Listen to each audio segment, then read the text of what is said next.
Olá, gente, tudo bem? Sejam todas bem-vindas e bem-vindos a mais um vídeo aqui do Estúdio Daniel Brandão. Eu sou o Daniel Brandão, fundador aqui do estúdio, um dos diretores do estúdio, professor de desenho, professor de quadrinhos, ilustrador, quadrinista, aqui de Fortaleza, né, onde funciona o nosso estúdio. Hoje o nosso papo é sobre como cobrar por um desenho ou por uma página de quadrinhos, por um trabalho seu, artístico. Eu dedico esse vídeo a Vanessa Paiva, uma grande amiga, uma grande artista que deu essa sugestão de assunto, essa sugestão de mote. Então, atendendo a pedidos, a gente vai falar sobre isso. Fica aqui o meu abraço à Vanessa. Hoje ela está morando na Holanda. Saudades, um beijo, querida. Bem, então vamos direto ao ponto, né? Como cobrar pelo seu desenho? Será que você sabe disso? Assim, você passa um tempão ali aprendendo a desenhar, tentando evoluir no traço, tentando chegar num nível profissional, né? Tentando entrar no mercado, enfim. E aí, de repente, alguém se interessa por um desenho seu, se interessa pelo seu trabalho, entra em contato com você, quer negociar com você e pergunta quanto é o seu trabalho. Muita gente se embanana nessa hora. Muita gente, inclusive, me procura nessa hora, pede orientações, pede sugestões. Então, eu estou aqui para tentar agora, né, sugerir algo para você. Dificilmente eu vou esgotar esse assunto, dificilmente eu vou resolver 100% o seu problema, mas eu espero dar um norte ou dar algumas direções que possam te ajudar a, a resolver isso, tá? Então, a primeira coisa que eu vou perguntar para você é: será que você sabe o valor da sua hora de trabalho? Se não sabe, será que você sabe calcular isso? Primeira orientação que eu tive sobre como cobrar o meu trabalho foi justamente a orientação de como calcular a minha hora de trabalho. Quem me ensinou isso, inclusive, foi o Mino, criador do Capitão Rapadura, quem me deu minha primeira oportunidade de trabalho profissional, né? Então, como ele me ensinou? Ele diz o seguinte: olha, você precisa avaliar a sua condição de vida, seus custos, em outras palavras, quanto você precisa ganhar em um mês trabalhando, né, para se sustentar ou para atingir um objetivo específico. Vamos supor que você more com seus pais e você tem o sonho de morar sozinho, né, de alugar um cantinho para você. Então, é muito importante que você faça uma análise financeira do quanto você precisa para atingir esse objetivo específico, né, para ter uma independência financeira, por exemplo. Com esse valor, né, com esse valor X, que é variável, que é individual, que depende de muitas condições, você vai pegar esse valor e você vai dividir esse valor pelo número de dias que você trabalha no mês. Em média, você vai trabalhar 20, 22 dias por mês, se você tirar os finais de semana, feriados e tal, né? Então, você divide pelo número de dias que você trabalha em média por mês. Normalmente, essa divisão é por 20, tá? Você vai chegar em outro valor. Depois, você vai pegar esse valor e vai dividir esse valor pelo número de horas que você trabalha por dia. Você se dedica quantas horas por dia a trabalhar com desenho? 8 horas? 6 horas? 4 horas? Você que tem que saber, e isso depende muito da sua rotina, né? Pode ser que você ainda esteja fazendo faculdade, você divida o seu tempo com a faculdade ou com um outro trabalho, isso é muito comum no nosso mercado, né? Tenha consciência de quantas horas por dia você tem disponível para trabalhar com desenho. Então, você vai pegar aquele valor mensal, que você dividiu por 20, e vai dividir pela quantidade de horas que você trabalha por dia. No meu caso, eu pegaria o valor mensal, dividiria por 20, depois dividiria por 8, que é uma quantidade de horas razoável para me dedicar ao desenho todos os dias. Você vai chegar ao valor da sua hora de trabalho. Só para arredondar, gente, vamos imaginar que esse valor seja R$ 10. Você acha que como freelancer você vai estar ocupando todas as suas horas por mês trabalhando de fato, né? Você também não vai ter direito a 13º, você também não vai ter direito a férias remuneradas, você não vai ter uma série de direitos que outros trabalhadores, né, com salário fixo, com emprego regular, teriam. Então, você precisa tentar compensar isso de alguma forma. A dica que o Mino me deu foi: pegue o valor da sua hora-aula e multiplique por 2, certo? Então, se o valor da sua hora-aula foi R$ 10, da sua hora-aula não, desculpem, o valor da sua hora de trabalho, eu sou professor do aula aqui, então penso muito nisso. O valor da sua hora de trabalho for R$ 10, multiplique por 2, né? Passa a ser R$ 20, e é esse valor que você vai ter como pontapé inicial, como primeiro parâmetro ali, para você começar a calcular o valor do seu trabalho. Além disso, tem outra variante que não é nada fácil e também não é uniforme, que é o seguinte: você tem consciência do seu ritmo de produção? Quanto tempo, em média, você leva para fazer, por exemplo, uma página de quadrinhos, sendo só o lápis? Quanto tempo, em média, você leva para fazer uma página de quadrinhos, lápis e arte final? É o mesmo tempo do tradicional e do digital, né, em relação a materiais? Quanto tempo, em média, você leva para fazer uma ilustração de personagens de corpo inteiro, em A4, em A3, né? Quanto tempo, em média, você leva para fazer um rosto em A4, em A3? Desenhos com cenários, desenhos mais complexos. É muito importante você ter uma noção do seu ritmo de trabalho, né? Hoje, eu já trabalho com isso há mais de 25 anos, né? Então, eu tenho uma noção do meu ritmo. Assim, quando eu pego trabalhos, eu sei mais ou menos o tempo que esse trabalho vai me ocupar naquela semana. E isso já me serve de parâmetro para eu mensurar o valor daquele trabalho. Às vezes a gente erra, tá? Às vezes a gente erra para mais, às vezes a gente erra para menos, mas com o tempo a gente vai compensando com outros trabalhos que vão vindo. Então, é possível que você calcule, poxa, minha hora de trabalho é R$ 20. Eu suponho que esse trabalho que eu vou fazer agora vai me tomar 10 horas. Então, eu vou cobrar R$ 200. E, para o seu azar, você teve que passar 15 horas e não 10 horas fazendo, e você já cobrou 200. Isso pode acontecer. Mas lá na frente, pode vir um trabalho semelhante, R$ 20 sua hora de trabalho, você calcula 10 horas, cobra 200 e de repente você só levou 5 horas para fazer, né? Então uma coisa vai compensando a outra, tá? Porque nós não somos máquina, tem muitos fatores internos e externos que influenciam nesse ritmo, né?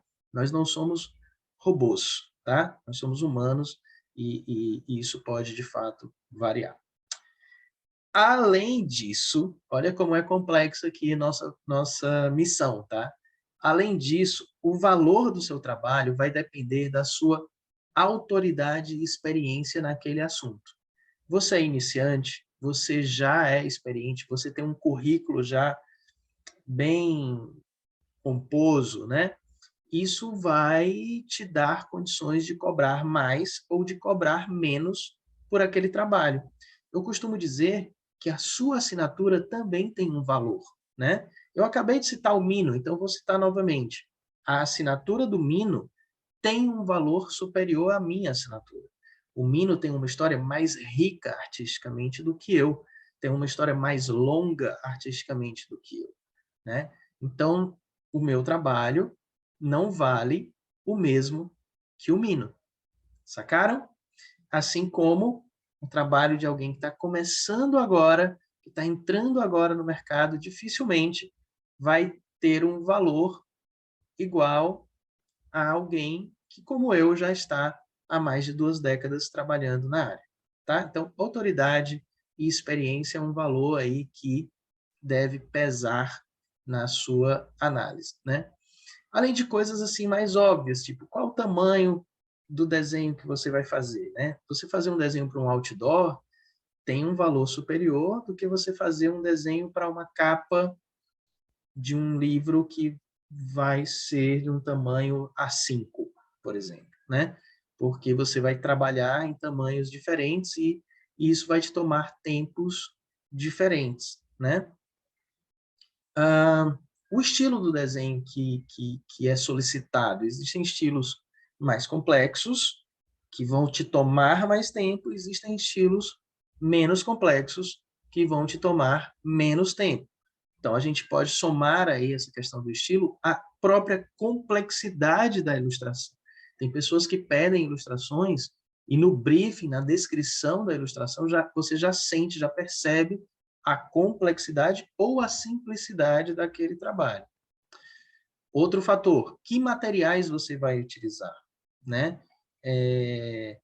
O quão você vai desgastar esses materiais, né? O quão você vai ter que investir em materiais para fazer aquele trabalho. Eu acho também fundamental a gente pensar em prazo. A pessoa está te dando um prazo razoável, ou você vai ter que sacrificar sua noite trabalhando, ou você vai ter que sacrificar seu final de semana trabalhando. Quando você tem prazos muito apertados, é importantíssimo que você cobre algo que a gente chama de taxa de urgência, tá? Justamente para você pensar assim, vale a pena eu passar a noite inteira trabalhando nesse serviço, a troco de quê, né? Hoje em dia, eu confesso a vocês que eu evito pegar trabalhos que, que sacrifiquem, por exemplo, minha noite ou meu domingo, por conta de valores que são praticamente imensuráveis para mim. Questão de saúde, questão de relação familiar. Mas para quem está começando, e eu já passei por isso também, às vezes a gente não pode dizer não para determinados trabalhos. Então, o mais justo é você cobrar algo que a gente chama de taxa de urgência. Qual o valor da taxa de urgência, Daniel? Não existe um valor tabelado para essa taxa de urgência, né? Você precisa decidir isso por você, infelizmente. Para mim também, eu não sei se você concorda comigo ou não, mas o cliente conta, né? Por que o cliente conta? Existem clientes que são mais fiéis, existem clientes que são mais fáceis de trabalhar, existem clientes que são mais acessíveis, mais interessantes mesmo para você, para a sua carreira, para o seu currículo. Então, você tentar facilitar ali aquele processo para conseguir aquele trabalho, para fidelizar aquele cliente, faz todo sentido. E existem clientes que são mais distantes daquilo que você deseja na sua carreira, no seu plano de carreira, né? Mas que pagam bem, mas que são muito grandes, que são grandes corporações, multinacionais.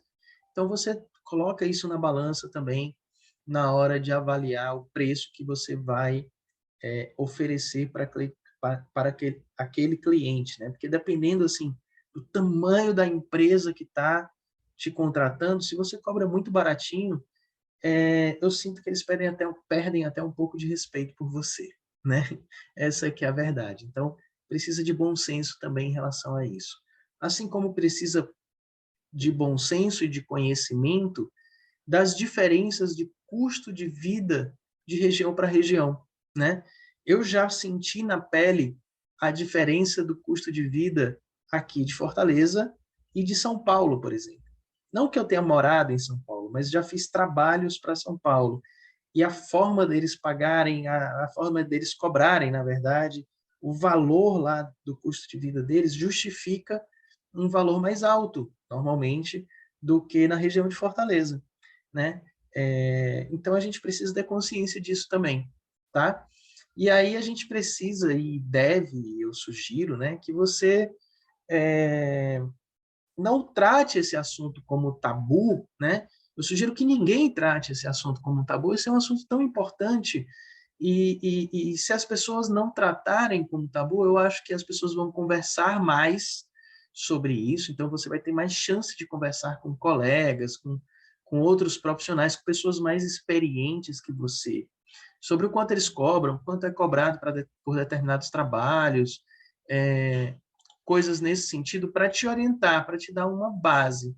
Então, converse sobre isso, né? Conversando sobre esse assunto, perguntando mesmo e trocando a sua experiência também com outros colegas, você vai evitar cobrar muito alto ou muito baixo por determinados trabalhos, ou seja, cobrar numa faixa muito além ou aquém da faixa de mercado, e isso pode te prejudicar e até prejudicar o mercado, né? Porque se você cobra muito alto, você pode ganhar uma má fama, assim, com clientes, você pode ter muita dificuldade de conseguir trabalho, de fato, né? E se você cobra muito baixo, você pode perder até o respeito de alguns clientes, de alguns colegas, você pode ser acusado por estar prejudicando o mercado mesmo, levando, né, o valor geral do mercado mais para baixo e tal. Isso não é nada legal, né? Fica a dica também de que existem, você pode pesquisar na internet se existem tabelas de preços disponíveis, nem que seja para você ter um parâmetro, né? E aí, pensando nisso, pensando no vídeo de hoje, eu lembrei de um site bem bacana que é da Sociedade dos Ilustradores do Brasil. E, se eu não estiver errado, eles ainda têm lá uma sugestão de tabela de preços. Essa sugestão de tabela de preços pode ou não ser compatível com a realidade da sua região, mas o fato é que você vai ter um parâmetro, tá? E é legal você ter um parâmetro, mesmo que não seja exatamente o trabalho que você vai fazer, mas um trabalho semelhante, algo que você possa comparar, eu acho muito interessante. Eu vou deixar o link aqui desse site na descrição do vídeo, tá? Para ajudar vocês. Então, converse com colegas, procure tabelas de preços na internet para você entender mais ou menos qual é a faixa de preços do mercado que você trabalha, né? Para você tentar entrar nessa faixa. Outra dica, né? Eu tô terminando, a gente está terminando aqui as dicas, né? Outra dica que eu dou é tente preparar uma tabela de preços para você, ou duas tabelas, tá? Uma tabela de preços médio dos seus trabalhos, né? O que é que você faz, né? O que é que você se propõe a fazer?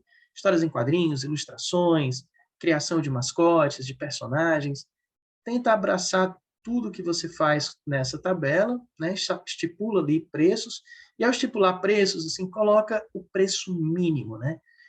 Só para você, só você precisa saber esse preço mínimo, mais ninguém, tá certo? Esse preço mínimo eu chamo de preço da dignidade. É, eu dou esse nome, gente, que tipo assim, caramba, por quanto no mínimo vale eu me levantar do meu quarto, ir até a minha mesa de desenho, sentar na mesa e me dedicar algumas horas para aquele trabalho específico, né? Então, eu sugiro que você tenha esse preço mínimo da dignidade aí, né? E você seja muito fiel a ele para que você não se sinta mal fazendo trabalhos eventualmente mal pagos, tá? Então, por fim, gente, só comece o seu trabalho mediante um documento assinado. Isso pode ser um contrato, pode ser uma proposta orçamentária bem escrita, mas assinado pelas duas partes, né? Lido, acordado. Nesse documento, tente colocar todas as informações importantes do trabalho, os direitos, as garantias, as condições do trabalho, os prazos, quando você pretende entregar, quantas refações o cliente tem direito de fazer, em que pontos do trabalho essas refações ele tem direito de te pedir, né? Quais as etapas do trabalho que você vai dividir com o cliente durante o processo do seu trabalho, né? Tente ser o mais claro, o mais honesto, e que tenha uma comunicação realmente eficiente com o seu cliente a partir desse documento. Ele assinou esse documento, ele topou as suas condições, ele leu todos os tópicos, comece o seu trabalho apenas depois que ele pagar 50% do valor. Os outros 50% do valor você recebe no ato da entrega do trabalho final. Olha só, voltando para o início do vídeo, com a dica que o Mino deu de calcular a hora do seu trabalho, quando você multiplica essa hora por 2, se você só recebe 50% de um trabalho, vamos supor que o teu cliente não gosta do resultado final, não queira pagar os outros 50%, ou infelizmente você ganha um bolo do seu cliente, você já tem os primeiros 50% garantidos, que equivale ao mínimo que o seu trabalho já vale. Já seria minimamente justo com isso. Eu espero que vocês tenham gostado dessas dicas. Eu espero que eu tenha dado um norte para vocês, né? Algumas orientações aqui do fundo do coração, eu torço para que ajude vocês a encontrar um caminho para se tornarem profissionais melhores, mais seguros, cobrando de uma maneira mais justa e fazendo com que o nosso mercado só se fortaleça, tá? De fato, é um assunto que eu acho que tem que deixar de ser tabu e a gente deve conversar cada vez mais sobre isso. Se você gostou desse vídeo, não esquece de dar o like, não esquece de se inscrever no canal. Se você não conhece o nosso canal, está chegando agora, pesquisa por outros vídeos, né? Dá uma explorada no nosso canal, a gente tem muito conteúdo bacana, gratuito, aberto aqui para vocês. Eu espero que vocês, de fato, gostem, ativem o sininho, comentem o que vocês quiserem. Toda interação é bem-vinda aqui no YouTube. Vocês também podem encontrar mais conteúdo meu e do Estúdio Daniel Brandão em geral, através do @Estúdio Daniel Brandão e outras redes sociais, Instagram, nós estamos também no Twitter, nós temos um site oficial, que é o estudiodanielbrandão.com. Corre lá, conhece o nosso trabalho, conhece os nossos cursos e vem desenhar sua história com a gente. Eu espero que vocês tenham gostado. Até o próximo vídeo, pessoal. Tchau, tchau.